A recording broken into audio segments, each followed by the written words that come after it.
السلام عليكم ورحمة الله وبركاته. وركن ووردك دق صاحب السود وهذا ميليتري إسرائيل أي وحى أي شيء إن أي دلين هجاميه أورك إسكعابنتا فلسطين حماس يحيى السنوار ورباهنت عالم كي ورباهنت إسرائيل يسيدو كلام أمريكا يا وحى أي شيء أو أي قرية إن لدلين هجاميه أورك حماس يحيى السنوار دوان لببلوت كهر لو مجعابي كدي مركي لدلين هجاميه هراء أورك حماس إسماعيل الحنية حقاق أنت أنا جود الجنوب وحنا كعود سنة يا إن الشانل كان سبسكرايب saarto sidoo kale aad muuqaalkan like saarto aad baad mahadsantahay maanta iska hor imaad ka dhacay koonfurta Gaza ayaa waxa ay sheegayaan militariga Israa'iil in ay ku dileen 3 qofood oo guri ku jirtay kuwaas oo halka ka dagaalamay 3 qofood qof kamid ah waxa ay ku sheegeen in uu yahay hogaamiyihii ururka Hamas Yahya Sinwar 3 qofood halka ay ku dileen ayaa waxa ay sheegeen in ay aad u dagaalameen kadibna ay meesha ku gubeen inta kadib si loo xaqiijiyo inuu yahay isagii saxda ahaa hogaamiyihii saxda ahaa Yahya Sinwar waxa ay u direen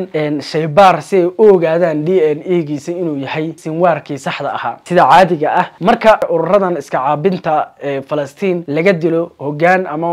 sarkaal muhiim ah ayaga ayaa ahaan jiray kuwa ugu horeeya ee soo tabiya in uu shahiiday sarkaalkaas ama hogaamiyahaas laakiin hadda wararka kale ee caalamka ayaa sheegaya welina kama soo bixin Hamas iyo ururada kale iska caabinta Falastiin wax war oo sheegaya in Yahya Sinwar uu dhintay laakiin waxa la xaqiijin doonaa sida ay sheegeen DNA-giisa maadaama uu kamid ahaa dadka ay Israa'iil hayso DNA-giisa oo in muddo ah oo aad iyo aad u fara badan uu u xirnaa ninkan lagu magacaabo Yahya Sinwar hadii uu dhintay Allahu naxariiste waxa uu ahaa ninkii abaabulay kana dambeeyay qibradii iyo naqshadeyntii 7 Oktoobar ee sanadkii hore ka dhacday xero kamid ah xerooyinka ay xooga ku haystaan Israa'iil halkaana lagu dilay in ka badan 1000 qofood oo Israa'iil ah sidoo kalena lagu afduubtay 251 qofood hagaag wararka caalamka ayaa sheegaya laakiin wali si fiican looma xaqiijin iyaguna ma aanay sheegin ururka Hamas in uu maaragtay hogaamiyahoodii la dilay ninkan lagu magacaabo Yahya Sinwar waxa uu qabtay hogaanka ururka Hamas bishii Agoosto ee sanadkan kadib markii la dilay saaxiibkiisa hore ee Ismaaciil Haniya okay ninkan waa kuma horta muxuu ahaa ninkan waxa la yiraahdaa Yahya Sinwar waxa uu ahaa mid kamid ah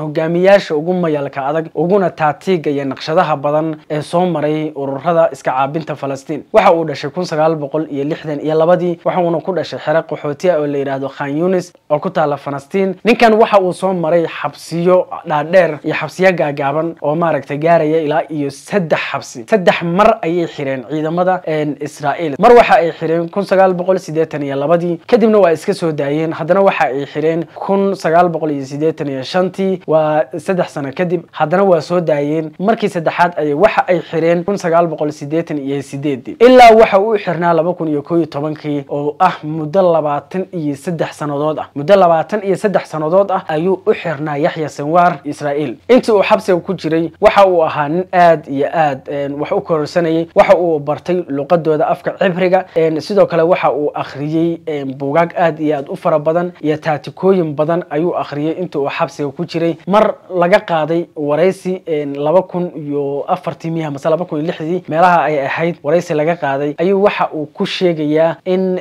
Israa'iil ay tahay quwad aan la loodi karin oo maaragtay gobolka dhan u talisa xabsiga dhexdiisa ayaa wareysigaas looga qaaday markaana yaani waxa uu uga gol lahaa cadawgiisa maadaama uu gacanta ugu jiro waxa uu uga gol lahaa in Ilaahay kuma samadiiday uu isku jilciyo si uu yaraan uu helo in yar oo dhimrina oo uu xabsigaas banaanka uga soo baxo xagaag waxa uu xirnaa muddo 23 sanadood kadibna waxa uu ku soo baxay heshiis dhexmaray Israa'iil iyo sidoo kale ururka Hamas oo maxaabiis la isweydaarsanay waxa uu kamid ahaa 1000 qofood oo Falastiiniyiin ah oo lagu bedeshay hal askari oo maaragtay Israa'iiliya oo u afduubnaa Hamas 2011 ayuuna xabsiga ka soo baxay hagaag laakiin mar kale waxa uu magaciisu aad iyo aad u soo shaacbaxay 2023 dhamaadkeedii bishii Oktoobar sanad ka hor kadib markii 7 Oktoobar dagaalkii duufaanta Aqsa ahaa ee hadda ay Gaza sababsatay uu soo abaabulay maskaxdii ka dambeysana uu ahaa militariga Israa'iil iyo sirdoonka Israa'iil waxay aad iyo aad ugu taamayeen markastana ay maaragtay baadi goobayeen in ay ninkan soo qabtaan ama ay dilaan maanta ay soo saareen war ay ku sheegayaan in 3 qofood oo isagu uu ka mid yahay ay dileen sababta ay DNA-ga